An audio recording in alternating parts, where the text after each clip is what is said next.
The topic of the weekend has been all the Orioles pending free agents. Of course, Chen won in the opener, but another who is just as critical to this team is Darren ODay. What he provides in that bullpen, he is a solid force and a reliable reliever. What are the chances ODay comes back, and does he in fact want to come back? He definitely does. I think it's better than a lot of the other guys, which is not exactly narrowing things down. He's one of 6. But he did reveal today the Orioles have reached out to him. He used the word feelers. They kind of set out feelers to gauge his interest. That doesn't mean there are negotiations at this point. Has there been any offer or anything like that? They just want to see how much he does want to come back, and he does. He's even said he doesn't have to close somewhere else. That might be the assumption of a setup guy that's been so successful with a little bit of closing experience. Maybe he wants to strike it big on the free agent market as an everyday closer. He said that's not the case, though, and he'd really like to stay, but there's still a lot of work to do.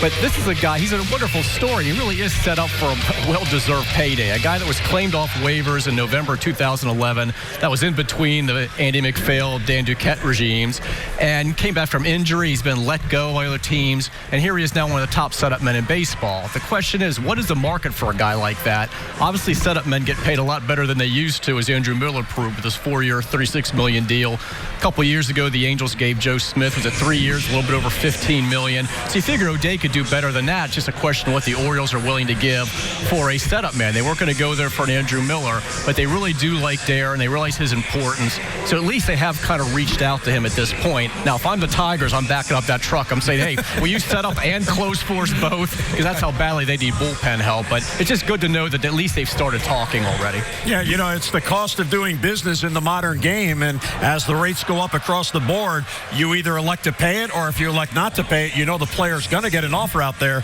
so he may end up somewhere else. But certainly Darren ODay is a valuable member of that bullpen. Now, Jonathan Schoop, we know he'll be here next year. Of course, he left the game the other night against Toronto, hit by the pitch. That was Thursday in the day game. What's the latest on Schoop? Yeah, he's day to day. We've got 1 day left. So it's almost over. He's day at this point. Not Darren ODay. He's just day. But he's still got the bruised right hand, and he said he's got better flexibility. He was having trouble squeezing the bat before. I would still be surprised if he played tomorrow, just because what's the point? He's still got some discomfort. He had a second X-ray today, and Buck was describing it as something different than the other one. I think he used the word carbon at one point in there.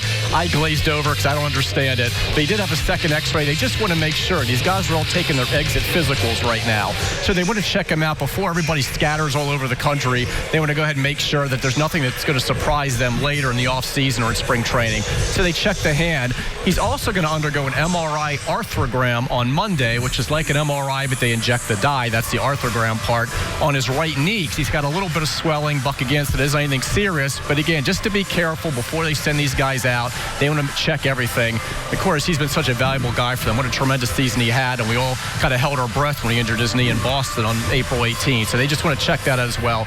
But he is day at this point. Again, I'd be surprised if he played tomorrow. All right, so he'll rest up when the season ends and then continue to strengthen everything around and in that knee for next season. Another topic that has come up pretty much every day in Buck Showalter's pregame press briefing is, what about the coaching staff for next year? Not one coach active on this team has a contract beyond Monday. All right, speaking of free agents, they're all kind of pending free agents at this point. And, I checked with Dan Duquette a few days ago, and he'd said that they were in the process of trying to take care of it. This is when we were in Boston. Talked to Buck about it. He sounded confident before that they would all be back. He certainly wants the staff to stay intact. He said before this might be the best staff he's ever had, which is really saying something. He loves this group.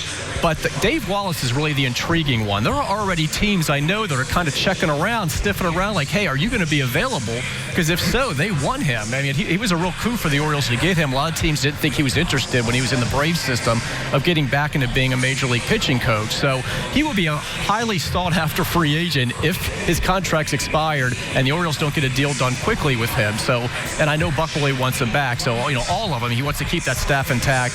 At this point, Buck said, look, there aren't really any updates. As far as he knows, the storyline hasn't changed, whatever that means. But they really do want to bring all the guys back, but they're going to have to get something done soon. And Dave Wallace, again, he is the guy that's already getting interest from other teams. All right, Roch Kubatko, follow his coverage of the Orioles at MASNsports.com, and take better care of your Twitter account, just saying.